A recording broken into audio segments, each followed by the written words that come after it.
When I saw the yellowed photograph in my granddaughter's hand, the air in the room suddenly changed. "Who is this man in the photo from summer of '71, Grandma?" Sarah asked. I swallowed hard. The secret I'd kept for 40 years was about to be revealed. My knees weakened and I sank into my chair. There was no escape now. I either had to tell the whole truth or continue living with the biggest lie of my life.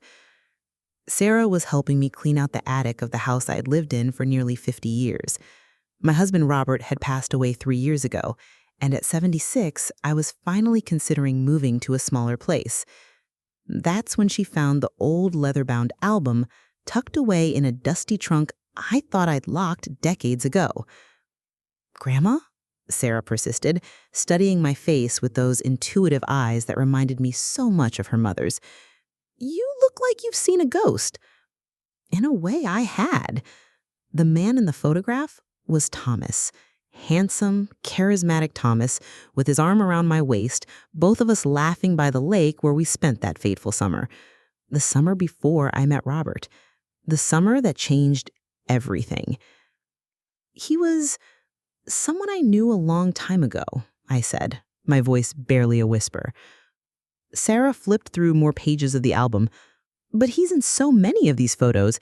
And look," she pointed to another picture. "He's wearing a wedding ring here. Were you married before Grandpa Robert?" My heart raced. I'd hidden these photos away when I married Robert, intending to destroy them, but never finding the courage. Now they were speaking the truth I'd silenced for decades. "Sarah, honey, would you mind making us some tea? I think I need to sit with this for a moment." While she went downstairs, I stared at the photo album, tears welling in my eyes. This wasn't how I'd planned for my family to learn the truth, but maybe it was time. Maybe, after all these years, the weight of the secret needed to be lifted. When Sarah returned with 2 steaming mugs, I took a deep breath. "Sarah, what I'm about to tell you, no one in our family knows. Not your mother, not your uncles. No one. And once I start, everything about our family will change. Are you sure you want to hear this?" She sat beside me, eyes wide with concern and curiosity. "Grandma, whatever it is, I love you. We all do." I nodded, touched by her unconditional acceptance even before knowing what I'd done. But would any of them still feel the same once they knew the truth about who I really was, about the secret I'd been keeping since before any of them were born? I took a sip of tea to steady myself. There was no turning back now. The photograph had opened a door to the past, and I would have to walk through it, with my entire family following behind me. "His name was Thomas Miller," I began, my fingers tracing the outline of his face in the photograph. "And yes, I was married to him before your grandfather, Robert." Sarah's eyes widened. "But Mom never mentioned you being married before." "That's because she doesn't know," I said, the words hanging heavily between us. "No one in the family knows. Not your mother, not your uncles. No one." I closed my eyes, traveling back to 1970. I was just 21 then, a small-town girl with big dreams of becoming a teacher. I met Thomas at the local library, where I worked part-time. He was 28, handsome, with an irresistible smile and ambitious plans. He swept me off my feet with his charm and confidence. Within 6 months, we were married. At first, it was like a fairy tale, I told Sarah. We moved to Chicago, where Thomas had a job at an advertising agency. I found work at an elementary school, teaching 2nd grade. We bought a little apartment, filled it with secondhand furniture, and thought we had everything figured out. I paused, the memories flooding back with unexpected clarity. The yellow curtains I'd sewn for our kitchen, the record player Thomas bought me for our first anniversary, the way he'd twirl me around our tiny living room to Sinatra on Sunday mornings. "What happened?" Sarah asked gently.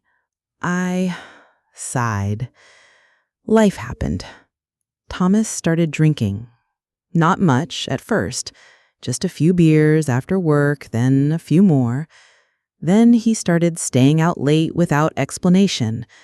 When he did come home, he was different, angry, resentful. If dinner wasn't perfect or if I asked where he'd been, he'd fly into a rage. Sarah's hand found mine, squeezing gently. Oh no. One night, about 2 years into our marriage, he came home particularly drunk. We argued, and my voice faltered. He hit me. For the first time, but not the last. Sarah gasped, her eyes filling with tears. Oh, Grandma. I told myself it was the alcohol, that he didn't mean it, that things would get better. I shook my head at my younger self's naivety. They didn't. They got worse. The drinking, the arguments, the violence. I became a shadow of myself, walking on eggshells in my own home. I turned the page of the album, revealing more photos of me, with a forced smile, Thomas looking deceptively charming. The bruises were always hidden beneath clothing, the pain concealed behind practiced smiles. I turned the page of the album, revealing the last photo of Thomas and me. When I found out I was pregnant in 1973. Sarah looked up sharply. Pregnant? But that would mean... Yes, I nodded. Your mother has a half-sibling she's never known about, and I've been carrying this secret for over 4 decades. Sarah sat back, visibly processing this revelation. The family tree she thought she knew was being redrawn before her eyes, and I hadn't even reached the hardest part of my story yet. Sarah, I said softly, are you sure you want me to continue? Once you know everything, you can't unknow it. She hesitated only briefly before nodding. I want to know who you are, Grandma. All of you. Taking a deep breath, I turned another page in the album, revealing the last photo of Thomas and me together. It was taken when I was about 5 months pregnant, my hand resting protectively over my slightly rounded belly. This was the last photo taken before everything changed forever, and the real reason I've kept this secret for so long. I named him Andrew, I said, my voice soft with memory, as I revealed a small photo I'd kept hidden in the back of the album, a tiny baby, swaddled in a blue blanket. Your mother's half-brother. He was born in January 1974, perfect in every way. Sarah stared at the photograph. I have an uncle I never knew about? She whispered. I nodded. Thomas was sober the day Andrew was born. He held our son, promised to change, to be the father Andrew deserved. For a few weeks, he kept that promise. He cut back on drinking, came home straight after work, even helped with night feedings. I paused, remembering that brief window of happiness, the hope I'd felt that perhaps our little family could heal. But it didn't last. I continued. By the time Andrew was 3 months old, Thomas was drinking again, worse than before. One night, he came home so drunk he could barely stand. Andrew was crying, just normal baby cries, but Thomas couldn't handle the noise. He shouted at me to shut that kid up. When I couldn't calm Andrew quickly enough, Thomas... I swallowed hard, the memory still painful after all these years. He grabbed Andrew from my arms. I tried to stop him, but he pushed me away. I fell and hit my head on the corner of the coffee table. Sarah's hand covered her mouth in horror. When I came to, Thomas was standing over me, pale and shaking. Andrew was quiet, too quiet. Thomas said it was an accident, that he'd just been trying to rock him, but he was too drunk, too angry. He'd shaken him too hard. Tears spilled down my cheeks. We rushed to the hospital, but it was too late. My beautiful baby boy was gone. The doctors called it shaken baby syndrome. The police called it manslaughter. "Oh my God," Sarah whispered, tears streaming down her face now too. Thomas was arrested. He pleaded guilty to a lesser charge and was sentenced to 7 years in prison. I took a shaky breath. After the funeral, I couldn't bear to stay in Chicago.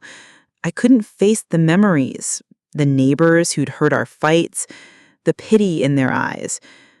So I changed my name from Eleanor Miller back to my maiden name, Eleanor Jenkins, packed what little I could carry, and moved here to Boston to start over. "That's why there are no baby pictures of Mom in the family albums," Sarah said, connecting the dots. "Because you hadn't met Grandpa Robert yet." I nodded. "I met your grandfather about a year after I moved here. I was working at a local elementary school, trying to rebuild my life. Robert was a kind, gentle man. Everything Thomas wasn't.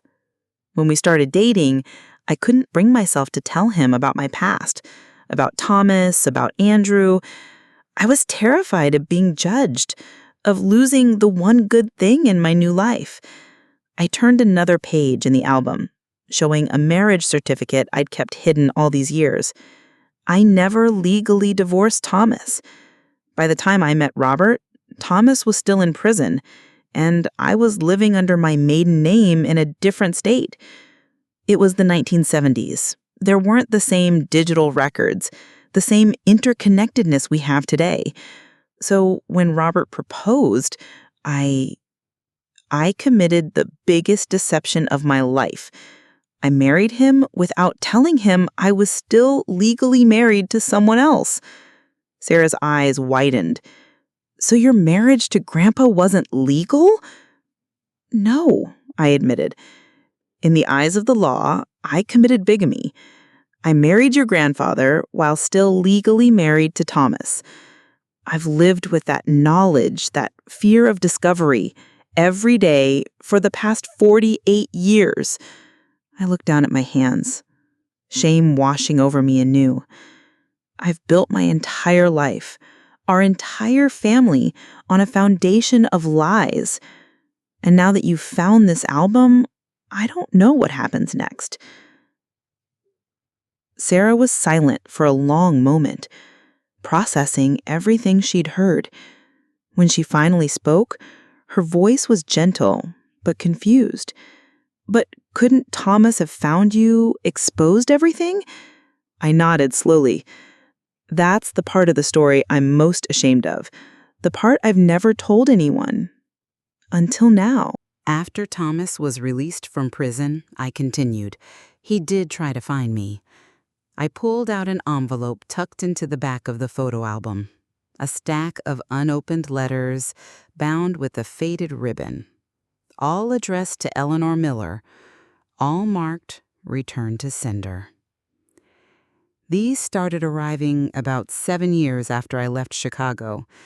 By then, I was married to your grandfather, and your mother was nearly 5 years old. I had my new identity, my new life. I told everyone, including Robert, that I had no family, that my parents had died young and I was an only child. I'd created an entirely new history for myself. Sarah looked at the stack of unopened letters. "You never read them?" I shook my head. I was too afraid. Afraid of Thomas's anger, afraid he'd expose my lies, afraid he'd destroy the life I'd built. I paused, and afraid of my own guilt. By then, I'd convinced myself that Eleanor Miller had died along with Andrew, that I was only Eleanor Winters now, Robert's wife and your mother's only parent. But how did you handle legal documents, birth certificates, Social Security? It was a different time, I explained. I used my real Social Security number, but my maiden name. I told Robert I preferred using my maiden name professionally as a teacher, which wasn't uncommon. Documents were paper, not digital. People didn't verify identities the way they do now. I sighed, the weight of decades of deception heavy on my shoulders.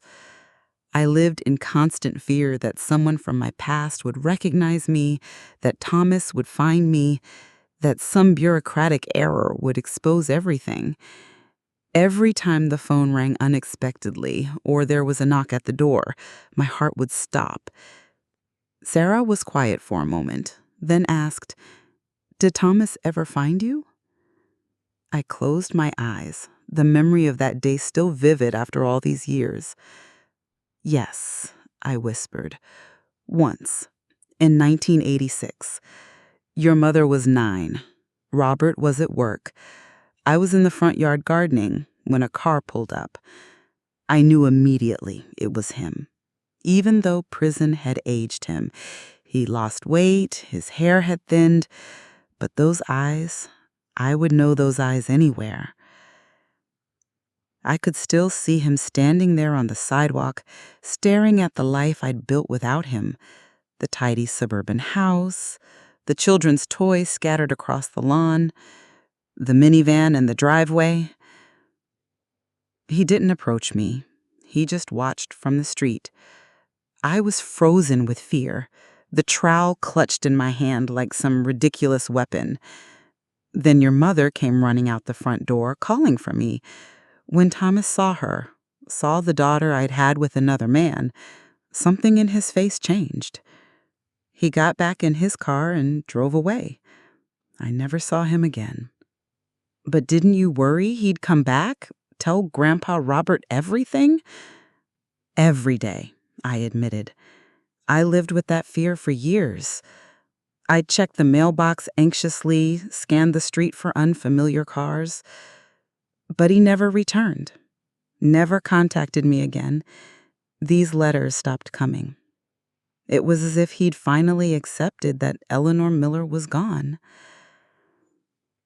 I pulled out one last item from the album, a newspaper clipping from 1993.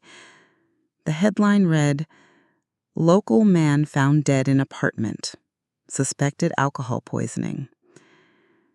I found out he died from an old neighbor in Chicago I'd kept in loose contact with. Apparently, he never remarried, never had more children. He drank himself to death, alone, in a one-bedroom apartment not far from where we lived together. Sarah stared at the clipping. "Did you feel relieved when he died?" I considered her question carefully. Not relieved. Mostly sad. Sad for the young man I'd fallen in love with before the drinking changed him. Sad for our son, who never had a chance to live. Sad for the wasted life, the pain, all of it. And yes, a certain weight lifted. The fear that he might suddenly appear, that he might expose me, was finally gone. I looked at Sarah, searching her face for judgment. The irony is, after Thomas died, I could have come clean. I could have told Robert the truth, made things right legally. But by then, the lie had gone on for so long. We had 3 children, a mortgage, community standing. I couldn't bear the thought of destroying everything, of seeing the look on Robert's face when he realized our entire marriage was built on deception. I reached for Sarah's hand. So, I kept my secret. Year after year, decade after decade, I told myself I was protecting everyone. Robert, your mother, your uncles. But really, I was protecting myself.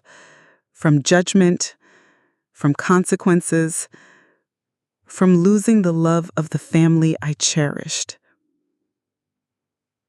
Sarah squeezed my hand, her expression unreadable.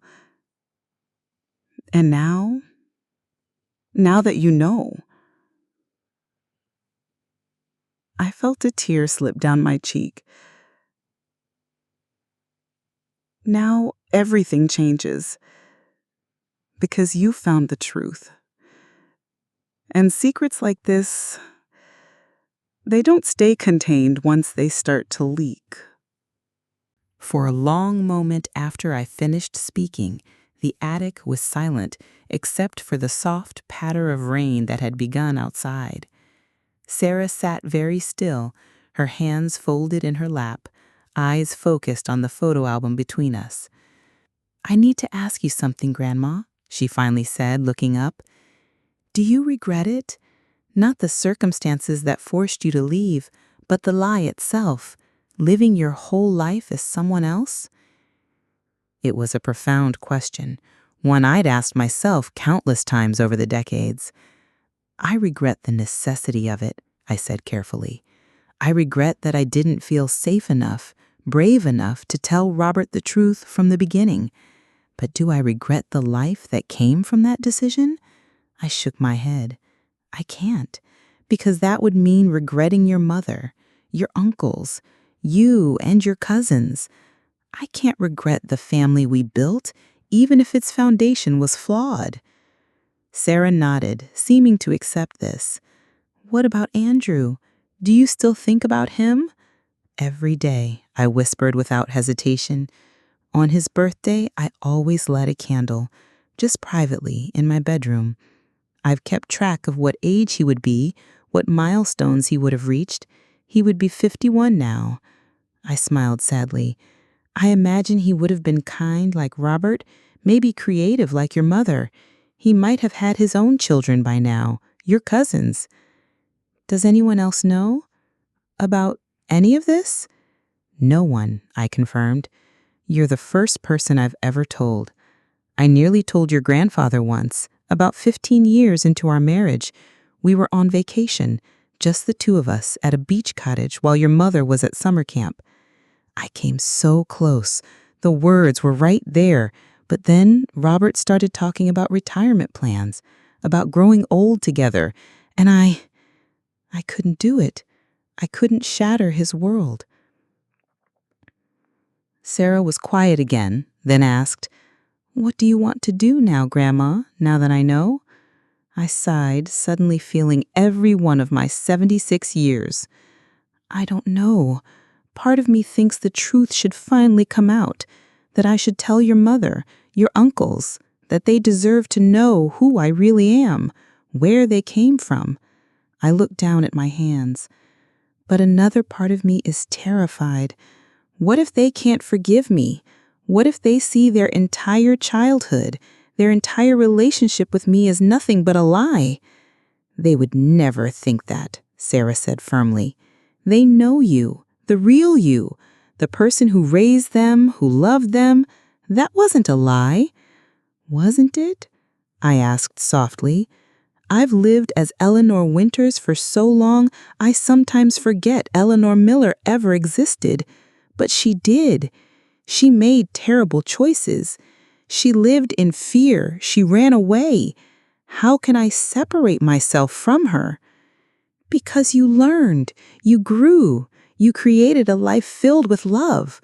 Sarah reached for my hand again. "The person you became is real, Grandma. That's what matters." I felt tears welling again, touched by her wisdom beyond her 16 years. "When did you get so smart?" She smiled. "I had a pretty good teacher." We sat in companionable silence for a few minutes, the weight of my confession still hanging in the air, but somehow lighter between us.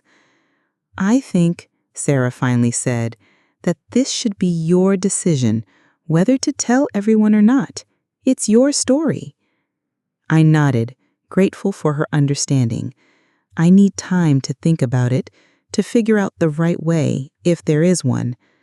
As we began carefully repacking the photo album and the letters, Sarah paused. "Grandma, can I ask one more thing?" "Of course." "If you had to do it all over again, knowing everything you know now, would you make the same choice? would you still become Eleanor Winters? I considered the enormity of her question, the decades of my life flashing before me, the Christmas mornings, the graduations, the family vacations, Robert's smile across the dinner table every night for 45 years, the births of my grandchildren, the rich, full life I might never have had if I had remained Eleanor Miller. Yes, I said softly, but without hesitation. I would. I would choose this life again, with all its secrets and guilt and fear, because it also contained so much love, more love than I ever thought possible after what happened with Thomas and Andrew. Sarah nodded, seeming satisfied with my answer. As we descended from the attic, the album tucked faithfully under my arm, she asked, "Grandma, what do you want me to do about what you've told me?" I stopped on the stairs, turning to face her. "For now, just keep it between us. I promise I'll figure out what to do, but I need to be the one to tell the others, if that's what I decide." "I promise," she said solemnly. "But Grandma?" "Yes, dear?" "Don't wait too long. Secrets have a way of coming out when you least expect them to, and wouldn't it be better if the truth came from you?" As she continued down the stairs ahead of me, I stood frozen, struck by the profound truth of her words. I'd been lucky, impossibly lucky, to keep my secret for 40 years.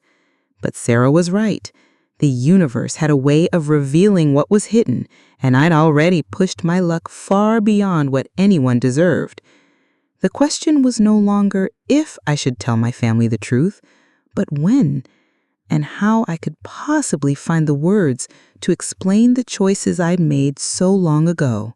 3 days after Sarah discovered the photo album, I invited her over for tea. I'd barely slept since our conversation in the attic, turning over and over in my mind what I should do next. When she arrived, I could see the question in her eyes before she even spoke. "Have you decided?" she asked, settling into the armchair across from me. I nodded, my hands clasped tightly around my teacup. "I'm going to tell them, all of them, together." Sarah's eyes widened slightly. "When?" "Next weekend. I've already called your mother and uncles and asked them to come for Sunday dinner. I said I have important family news to share." I gave a small, humorless laugh. "They probably think I'm going to announce I'm moving to a retirement community." "Are you scared?" she asked softly. "Terrified," I admitted. I have imagined this moment so many times over the years, always as my worst nightmare, the moment my carefully constructed life would crumble. I sighed. But keeping this secret has cost me too much. The constant fear of discovery, the guilt, the distance I've kept even from those I love most, afraid they might somehow sense the truth if I let them too close. Sarah reached across and squeezed my hand. "You don't have to do this alone. I can be there with you." I smiled gratefully at my granddaughter, this remarkable young woman who'd shown me more understanding than I probably deserved. "Thank you, but this is something I need to do myself. This secret has controlled me for 40 years. It's time I took control of it." "What about legal consequences?" Sarah asked, concern in her voice. "You mentioned bigamy. Could you get in trouble?" I'd researched this extensively over the sleepless nights since our attic conversation. Legally, the statute of limitations has long passed for bigamy charges, and since Robert has passed away, there's no living spouse to contest our marriage. I shook my head. "No, the only consequences I face now are from my family, their judgment, their potential rejection." "They won't reject you," Sarah said firmly. "They love you." "They love Eleanor Winters," I corrected gently. "They don't know Eleanor Miller. They're the same person, just different chapters of the same life." I wish I could share her certainty. "We'll see," was all I could say. The week passed both too quickly and agonizingly slowly. I prepared the house meticulously, cooking Robert's favorite pot roast recipe, the one I'd always made for important family gatherings. I set the dining room table with my best china, polished the silver serving dishes that had been wedding gifts, and arranged fresh flowers in the center of the table. Each familiar task was now weighted with new meaning. This might be the last family dinner where they looked at me the same way, the last time they accepted me unquestioningly as simply mom or grandma. Everything might change after Sunday.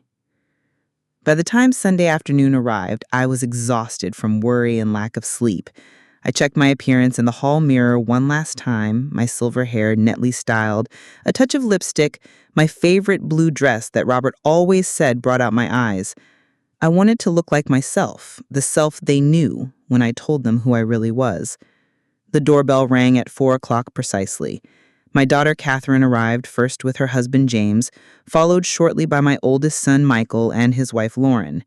My youngest son David arrived last, always running a few minutes behind schedule since he was a child. Sarah came with her parents, giving me a reassuring smile as she embraced me. The house filled with the familiar sounds of my family, voices calling greetings, laughter, the scrape of chairs, the clink of serving dishes. For a fleeting moment, I considered backing out. I could invent some other important news to share. We could have this lovely dinner and everything could stay the same. But then I caught Sarah's eye across the table, and I knew I couldn't retreat now. It was time for the truth, whatever the consequences. After the meal, as David was helping himself to a second serving of apple pie, Catherine asked, "So, Mom, what's this important news you wanted to share? Are you finally selling the house?" All eyes turned to me. I set down my coffee cup with a hand that trembled slightly. "No, not exactly," I began, my voice steadier than I expected. "What I have to tell you is something I should have told you a very long time ago." I took a deep breath, feeling the weight of 40 years of secrets pressing down on me. But as I began to speak, I also felt something else, something unexpected, relief. "Before I met your father," I began, "I had another life, a life I've kept hidden from all of you." The dining room fell silent. 6 pairs of eyes stared at me in confusion.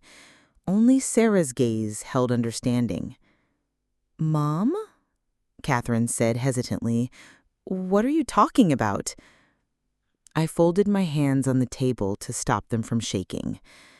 My name wasn't always Eleanor Winters. I was born Eleanor Jenkins, and before I met your father, I was Eleanor Miller. I saw the confusion on their faces deepen. Michael, always the practical one, spoke first. "You were married before Dad?" "Yes," I said simply, "to a man named Thomas Miller in Chicago in 1970. Catherine and David exchanged glances. This was clearly not the important news any of them had been expecting. "Why didn't you ever tell us?" Catherine asked, a hint of hurt in her voice. I took a deep breath. "Because the story doesn't end there. Thomas and we had a child together, a son." The shock around the table was palpable. David's fork clattered against his plate. Michael sat up straighter, his expression unreadable. Catherine's hand flew to her mouth. "You have another child?" she whispered. "We have a brother?" I shook my head slowly, the grief still raw, even after all these years. "Had. His name was Andrew. He died when he was only 3 months old." "Oh, Mom," Catherine murmured, her eyes filling with tears. I continued, determined to tell the whole truth now that I'd started. "Thomas and we had a drinking problem. It got worse after Andrew was born. One night, he came home drunk. Andrew was crying. Thomas was angry. My voice faltered.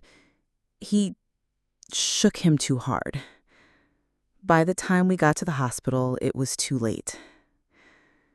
Silence fell over the dining room again, heavier this time, laden with the weight of collective grief for a family member none of them had known existed. Thomas went to prison for manslaughter. After the funeral, I couldn't stay in Chicago. The memories, the pain, it was too much. So I changed my name back to my maiden name and moved to Boston to start over. And that's when you met Dad? Michael said softly. I nodded, then forced myself to continue. But I never divorced Thomas. When I met your father, I was still legally married to someone else. Understanding dawned on their faces. First Michael's, then Catherine's, finally David's. So, your marriage to Dad, David began, wasn't legal. I confirmed, the words painful to say out loud. In the eyes of the law, I committed polygamy. Your father never knew. No one knew. Catherine's face had gone pale.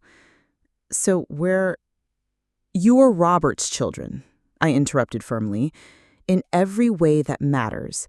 Legally, biologically, emotionally.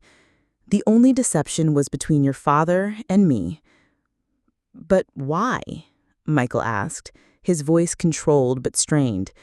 Why not divorce Thomas? Why not tell Dad the truth? Fear, I admitted. At first, fear of being found. I was essentially in hiding, a young woman with a new identity in a new city. I was afraid of the legal consequences, afraid of being sent back to Chicago to face everything I'd run from. And then, as I fell in love with your father, I became afraid of losing him, afraid he wouldn't want me if he knew the truth about my past. Dad would have understood, Catherine said, a tear slipping down her cheek. Maybe, I acknowledged, but I couldn't take that risk. Not then. And as time passed, the lie grew bigger. We were married. We had you, Catherine, then Michael and David. We had a mortgage, friends, community ties.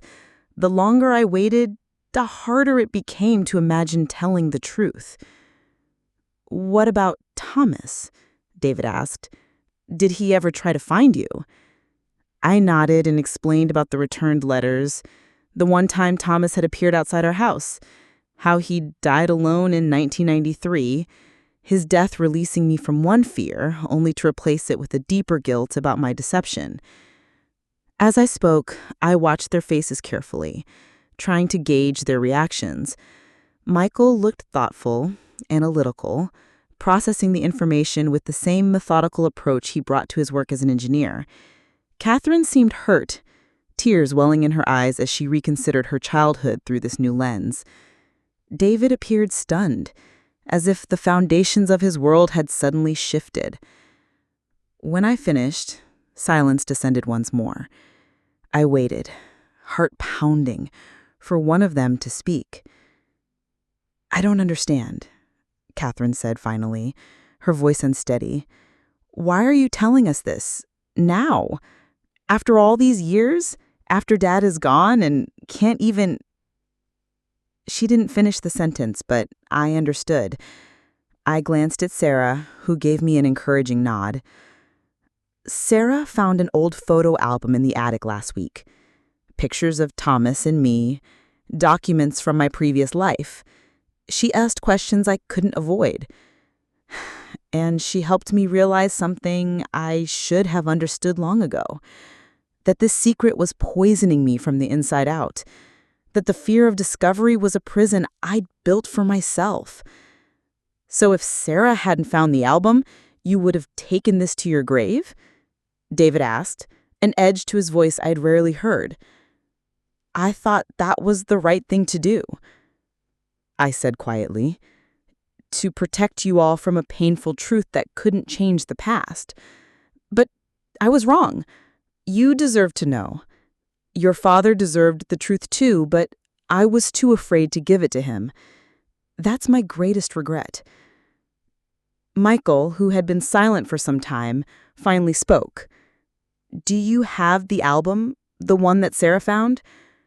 I nodded and rose from the table, returning moments later with the leather-bound album and the bundle of unopened letters.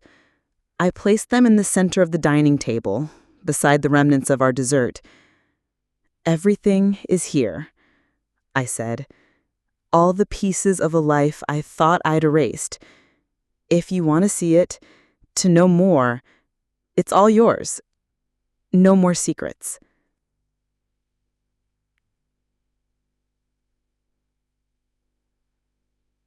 As my children reached tentatively for the album, I felt a strange mixture of terror and release. The worst had happened. My secret was exposed, yet I was still standing. The world hadn't ended. My family hadn't immediately rejected me, though I could see they were struggling to process what I told them. What happened next would determine everything. Would they forgive me? Could we rebuild our family on a foundation of truth rather than deception? Or had I irreparably damaged the trust that had connected us for decades? I didn't know the answers yet, though for the first time in 40 years, I wasn't carrying the burden alone. Whatever came next, we would face it together. The whole truth of who we were finally laid bare. The next few hours passed in a blur of questions, tears, and revelations as my children pored over the album, examining photographs of a young woman they barely recognized as their mother. They passed the unopened letters from hand to hand, no one quite brave enough to suggest reading them. Not yet. "You look so different," Catherine murmured, studying a photo of me standing beside Thomas on our wedding day in 1970. "So young." "I was young," I said softly. "Just 21. I thought I knew everything about life and love. I had no idea what was coming." Michael was examining the newspaper clipping about Thomas's death. "It says here he never remarried, never had other children." I nodded. "As far as I know, that's true. The neighbor who sent me that clipping said he struggled with alcoholism his entire life. After prison, he worked odd jobs but never held anything steady." It was a fair question, one I'd asked myself countless times over the decades. "Yes," I admitted. "Not at first. When I left Chicago, I was consumed by grief for Andrew and fear for my own survival, but later, as the years passed and my life with your father became comfortable and secure, the guilt began to grow." I sighed. I told myself Thomas was the architect of his own destruction, that his choices had led to our son's death, but the truth is more complicated. He was sick.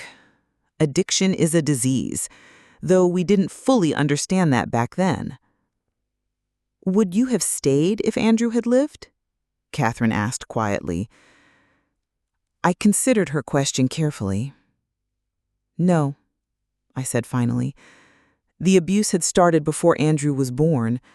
I might have tried longer to make it work for our son's sake, but eventually I would have had to leave. Thomas's drinking made him dangerous, not just to me, but to any child in his care." "Did Dad ever suspect anything? In 45 years of marriage, did he ever question your past?" I smiled sadly. "Your father was a trusting man. When I told him I was an only child whose parents had died young, he accepted it without question.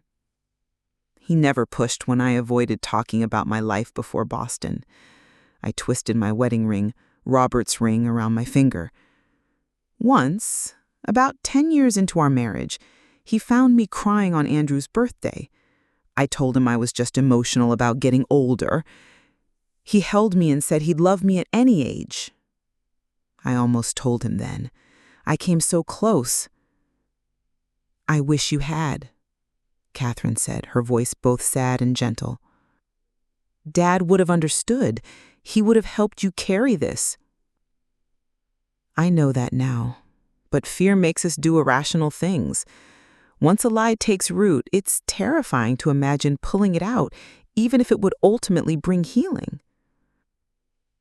We continued talking well into the evening, my children asking questions I'd never prepared to answer. about the young woman I'd been before tragedy struck, about the early days with Thomas before the drinking consumed him, about Andrew, what he looked like, what little personality I'd glimpsed in his 3 short months of life. As midnight approached, Michael closed the album and looked at me with eyes so like his father's. He said, "I need some time to process all this. I think we all do." Catherine and David nodded in agreement. "Of course," I said, trying to keep the tremor from my voice. "Take all the time you need." As they prepared to leave, gathering coats and exchanging subdued hugs, I stood in the hallway feeling oddly hollow. The secret that had filled so much space inside me for so long was now gone, leaving an emptiness I didn't know how to fill. Sarah was the last to leave. She hung back as her parents headed to the car. "Are you okay?" she asked, embracing me tightly. "I don't know," I answered honestly. "I've imagined this moment for so long, always as a catastrophe. The reality is different." "They'll come around," she assured me. "They just need time." I nodded, hoping she was right. "Thank you, Sarah, for giving me the courage to do this." After they left, I sat alone in my living room surrounded by the remnants of our family dinner. The house felt different somehow, as if the walls themselves had been listening and now were considering what they'd heard. For the first time in 40 years, I was truly known by my family. Whether that knowledge would ultimately bring us closer or drive us apart remained to be seen. But as I prepared for bed that night, I realized something unexpected. Despite the uncertainty ahead, I felt lighter than I had in years. The secret I'd carried for so long, the constant vigilance, the fear of discovery, the guilt, had been a heavier burden than I'd realized. Now that it was gone, I could finally breathe freely again. As I drifted off to sleep, I wondered what tomorrow would bring. Would my children call? Would they have more questions? Or would they need distance as they reconsidered everything they thought they knew about their mother? Whatever happened next, one thing was certain. I had finally taken control of my story. After 40 years of running, I had finally stopped. And in that stopping, I'd found an unexpected courage. The courage to face not only my past, but my future as well. A week passed with little contact from my children. Catherine called once, her voice carefully neutral, as she asked if I needed anything from the grocery store. Michael sent a text saying he was thinking of me but needed more time. From David, there was only silence. Sarah visited twice, bringing homemade cookies and reassurances. "They're talking to each other," she reported, "processing together. Mom says it's been intense but necessary." I nodded, grateful for her updates but aching from the distance that had opened between me and my children. This was exactly what I'd feared for 40 years, that the truth would create a gulf too wide to bridge. Then, 10 days after my confession, all 3 of my children arrived at my door unannounced. Catherine carried a bouquet of daisies, my favorite. Michael had a bottle of wine. David held a small wrapped package. "Can we come in, Mom?" Catherine asked gently. I stepped aside, heart racing, as they filed into the living room. They seated themselves around the coffee table, an unconscious recreation of our positions at the dining table where I had revealed my secret. "We've been talking," Michael began, his tone measured. "About everything you told us. About who you were before. About Andrew." I nodded, afraid to speak. "At first, I was angry," Catherine admitted. "Not about your past with Thomas, that wasn't your fault, but about the lies, the secrets. I kept thinking about Dad, about how he died never knowing the whole truth about the woman he loved. I was confused, Michael added, trying to reconcile the mother I've known my whole life with this other woman, Eleanor Miller, who existed before us, wondering how much of you was real and how much was invented. I felt betrayed, David said quietly, like our entire family history had been rewritten overnight, like I didn't know who we were anymore. I swallowed hard, tears welling in my eyes. I understand, and I'm so sorry for all of it.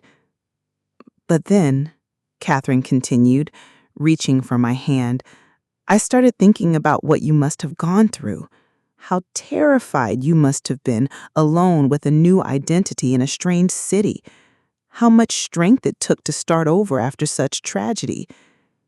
And I realized, Michael said, that the mother who raised us, who helped with homework and bandaged skinned knees and cheered at every graduation, that person wasn't a lie. The circumstances of how you came to be Eleanor Miller might have been false, but the love was always real. David leaned forward, his expression softening. We talked to Dad's sister, Aunt Judith. We asked what she thought Dad would have done if he'd known the truth. My breath caught. What did she say? She said he would have moved heaven and earth to protect you, that he would have been heartbroken you couldn't trust him with your pain, but that it wouldn't have changed how much he loved you. A sob escaped me then, the tears I'd been holding back finally spilling over. I wish I'd told him. I wish I'd been brave enough. You were brave in other ways, Catherine said gently. You survived. You rebuilt. You created a family filled with love. And now, Michael added, you found the courage to tell us the truth, even knowing you might lose us in the process. David pushed a small wrapped package across the coffee table toward me. We found something we think you should have. With trembling fingers, I unwrapped the package. Inside was a small silver frame, and within it, a tiny lock of fine baby hair tied with a blue ribbon. It was in Dad's study, Catherine explained, in a box of keepsakes in his desk drawer. There was a note with it that said, Baby's first haircut, Catherine. But it couldn't have been mine. The date was wrong, and the hair is much darker than mine was. I stared at the lock of hair, confusion giving way to shock. This isn't Catherine's hair. This is Andrew's hair. 3 pairs of eyes widened. But how? Michael asked. How could Dad have had a lock of Andrew's hair? I shook my head, bewildered. I don't understand. Robert never knew about Andrew. I never told him. Unless, David said slowly, he found out some other way. What do you mean? I asked. Catherine reached into her purse and pulled out a folded piece of paper. It was in the same box. It's a letter to Dad from someone named Margaret Johnson. The name hit me like a physical blow. Margaret Johnson was my neighbor in Chicago, the one who checked on me sometimes when things were bad. Catherine unfolded the letter and handed it to me. It was dated in 1985, 12 years into my marriage with Robert. With shaking hands, I began to read. Dear Mr. Winters, you don't know me, but I know your wife. Or rather, I knew her when she was Eleanor Miller. I was her neighbor in Chicago many years ago. I'm writing because I recently saw Eleanor at a teachers' conference in Boston. She didn't see me, and I didn't approach her. It was clear she had built a new life, and I didn't want to disrupt that. But I felt you should know about the tragedy she endured before she met you. Eleanor was married to a man named Thomas Miller. They had a son, Andrew, who died at just 3 months old due to his father's drunken negligence. Thomas went to prison, and Eleanor disappeared shortly after the funeral. None of us knew where she had gone until I spotted her at that conference. I don't tell you this to cause trouble in your marriage. Eleanor was a victim of terrible circumstances, and she deserved a chance at happiness after what she went through. I'm sharing this because I thought you should know about the child she lost, about the grief she still carries.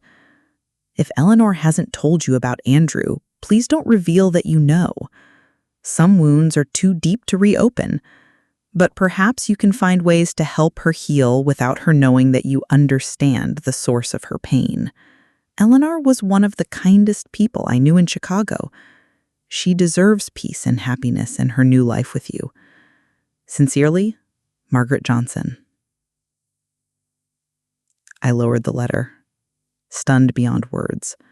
I lowered the letter, stunned beyond words. Robert knew, I whispered. He knew about Andrew? And he never said anything, Catherine said softly. He just loved you, protected you, gave you space to heal in your own way? The lock of hair, Michael said. Margaret must have sent it with the letter, a keepsake of the son she thought you'd left behind.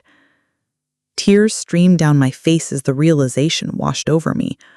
All those years I'd lived in fear of Robert discovering my secret, and he'd already known, had known for decades, had chosen to honor my silence while finding quiet ways to acknowledge the child I'd lost.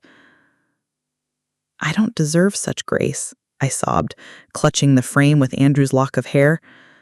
Yes, you do, David said firmly, surprising me with his vehemence.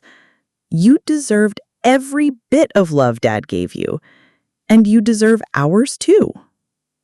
He moved to sit beside me on the sofa, wrapping an arm around my shoulders.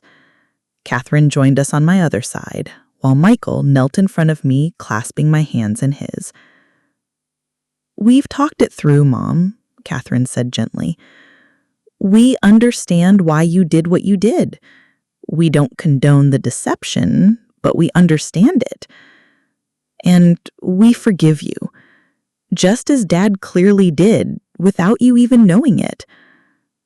We're still your children. You're still our mother. Nothing changes that. I looked at their faces through my tears. These beautiful adults I'd raised, offering me a forgiveness I never dared hope for. What happens now? I asked, my voice barely audible. Catherine squeezed my hand. Now we move forward. Together. No more secrets. And maybe, Michael suggested gently, it's time to open those letters from Thomas, to finally face that part of your past completely. I glanced at the bundle of unopened letters that still sat on the mantelpiece where I'd placed them after our family dinner. For 40 years, I'd been too afraid to read them. But now, surrounded by my children's love and acceptance, I found myself nodding. Yes, I said, it's time. As Michael retrieved the letters and placed them in my lap, I felt a strange sense of coming full circle. The past I'd run from for so long was now finally catching up to me, not as the destroying force I'd feared, but as a final piece of healing I hadn't known I needed. Whatever those letters contained, I would face it with my family beside me. The truth, however painful, could no longer hurt me the way that fear and secrecy had. For the first time in 40 years, I was wholly myself. Eleanor Jenkins, Eleanor Miller, Eleanor Winters. All the fragments of my life finally united into one complete story, a story my family now knew and accepted, with all its complicated truths. And in that acceptance, I found something I thought forever lost the day Andrew died, the possibility of complete healing. The faded bundle of letters sat untouched on my coffee table for several days. Though I'd agreed it was time to read them, I found myself inventing reasons to delay. There was gardening to do, books to sort, a leaky faucet that suddenly seemed urgent. My children noticed but didn't push. They called more frequently, visited more often than before my confession.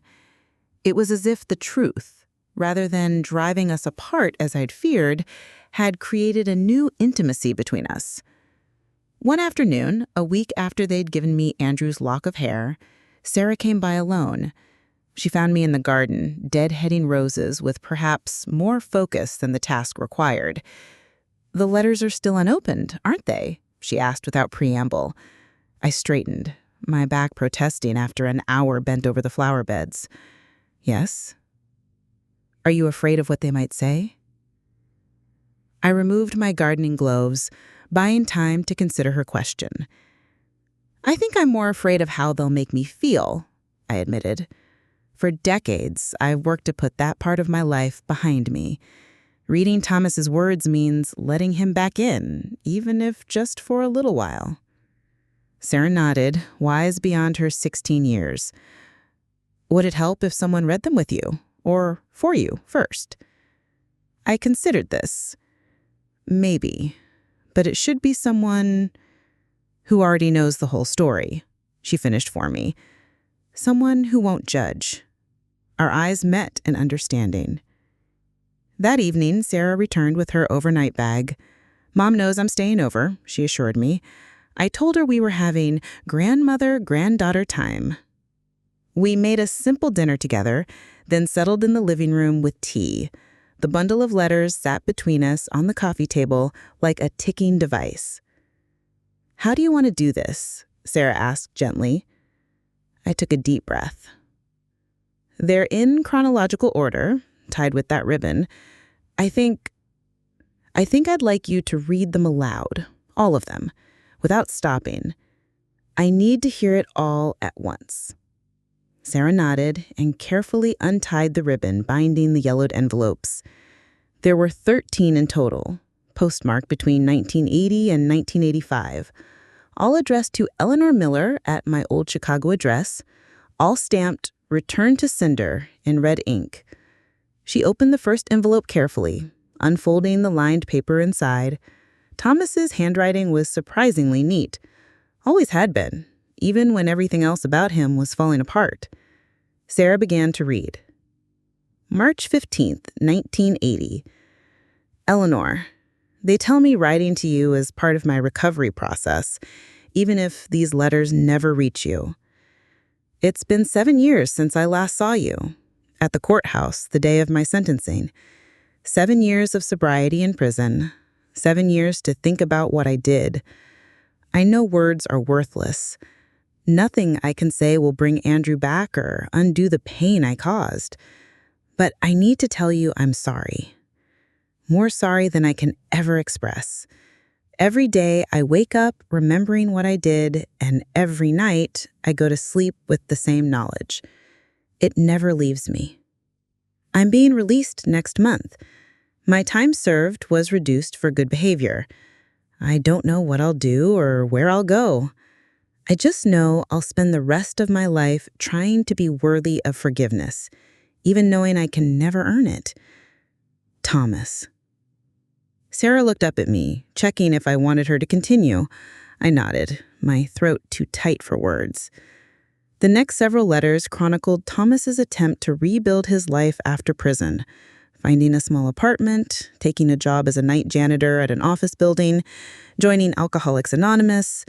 Each letter contained apologies, regrets, acknowledgments of the irreparable harm he'd caused. As Sarah read, I closed my eyes, transported back to my life with Thomas. The early happy days when his smile could light up a room, the gradual descent as alcohol tightened its grip, the terror of those final months. The 10th letter, dated October 1983, marked a change in tone. "Eleanor, I saw you today, or someone I'm almost certain was you, at a school in Boston. I was there doing maintenance work. I've been trying to build a more stable life, moving from janitorial work to basic repairs and maintenance. You were leading a group of children across the playground. Your hair is shorter now, but your smile, that's what I recognized. And the way you knelt down to talk to a little girl who'd fallen, so patient and kind. I almost approached you, almost called out your name, but then I saw the wedding ring on your finger, and I realized you've built a new life, a life without the pain and fear I brought you. I won't disrupt that. You deserve happiness after everything I took from you. But knowing you're out there, that you found a way forward, it gives me hope that not everything beautiful dies because of one person's terrible mistakes. Thomas. I gasped softly. The timing aligned with when I'd been teaching at Oak Ridge Elementary, where Catherine had been a student. Thomas had been there, had seen me, long before the day he appeared outside our house in 1986. The final letter, dated January 1985, was the most difficult to hear. Eleanor, this will be my last letter. I've realized that continuing to write, continuing to search for you is about my healing, not yours. And you've made it clear by your silence in your new life that you've moved forward without me, as you should have. I drove past your house again yesterday. I saw the man I assume is your husband playing in the yard with a little boy. Your son, I think. You have a daughter too, I believe. You looked happy. All of you together, a real family. I sat in my car watching for probably too long, not out of any desire to intrude, but because I needed to see that something good came from all the pain.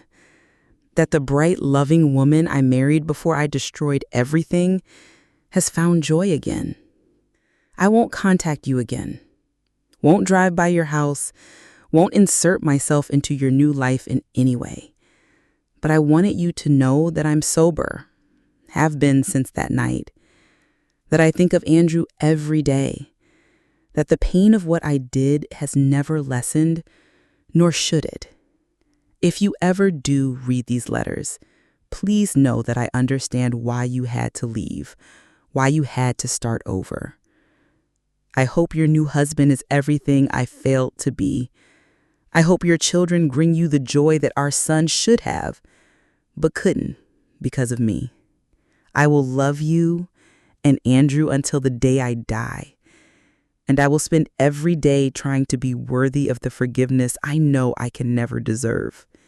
Goodbye, Eleanor. Thomas. As Sarah finished reading, silence filled the room. I hadn't realized I was crying until I felt the tears dripping onto my clasped hands. I knew, I whispered.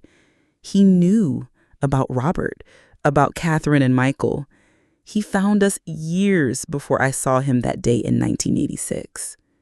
And he chose to let you go, to give you peace, Sarah said softly. I nodded, overwhelmed by the complexity of emotions washing through me. Grief for the young man Thomas had been before alcohol consumed him. Sorrow for the years he'd spent seeking forgiveness I'd never offered. Gratitude that he'd respected my new life enough to keep his distance. Do you regret not reading these sooner?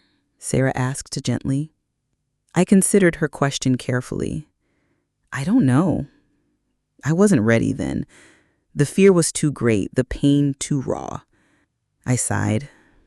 But I wish I'd known he was sober, that he understood the magnitude of what he'd done. It might have helped me forgive him sooner. And myself. Forgive yourself? Sarah looked puzzled. For what? For not being able to save him. For not recognizing how dangerous his drinking had become until it was too late. I paused. For feeling relief when I heard he'd died. For being glad I would never have to face him or my past again. Sarah moved to sit beside me, taking my hand in hers. You're protecting yourself. After everything you'd been through, you had that right. We sat together in silence for a long while, the red letters scattered across the coffee table like fallen leaves. What will you do with them now? Sarah finally asked. I gathered the letters carefully, returning them to their envelopes. I think I'll share them with your mother and uncles. These are part of their history too, in a way. A chapter of my life that shaped who I became as their mother. Sarah nodded. And then? And then, I said, feeling a sense of peace settle over me, I think it's time to visit Andrew. 2 weeks later, my children and I stood together in a small Chicago cemetery. It had taken some research to locate Andrew's grave. I'd fled the city so quickly after Thomas's sentencing, leaving the funeral arrangements to Thomas's sister. But Catherine, with her librarian's research skills, had managed to find the record. The small headstone was simple. Andrew Thomas Miller, January 4th, 1974, to April 9th, 1974. Beloved son. I knelt beside the grave, placing a small bouquet of forget-me-nots against the stone. Hello, my sweet boy. I'm sorry it took so long for me to come back. As I spoke softly to the son I'd lost so long ago, I felt my other children gather around me, their hands on my shoulders offering silent support. In that moment, the fragments of my life seemed to finally, fully merge. Eleanor Miller, grieving her firstborn son, and Eleanor Winters, surrounded by the family she had built from the ashes of tragedy. Later, as we walked slowly back to the rental car, Catherine slipped her arm through mine. "Are you okay, Mom?" I considered her question, feeling the weight of the past few weeks, the revelations, the letters, this pilgrimage to Andrew's grave. "Yes," I said, surprising myself with how true it felt. For the first time in a long time, I think I really am. That night in my hotel room, I took out the small silver frame containing Andrew's lock of hair, the keepsake that Robert had treasured in secret for years. I placed it on the nightstand where I could see it as I fell asleep. "Thank you, Robert," I whispered, to wherever he might be, "for loving all of me, even the parts I couldn't share, for giving me the family I thought I'd lost forever, for seeing me, truly seeing me, when I couldn't even see myself." As I drifted toward sleep, I felt lighter than I had in decades. The secret that had defined so much of my adult life was finally laid to rest. The fear that had been my constant companion for 40 years had lost its hold on me.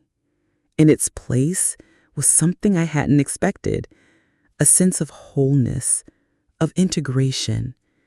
The young woman who had survived unimaginable tragedy, the wife and mother who had built a life filled with love, the grandmother who had finally found the courage to tell the truth, were all equally, authentically me.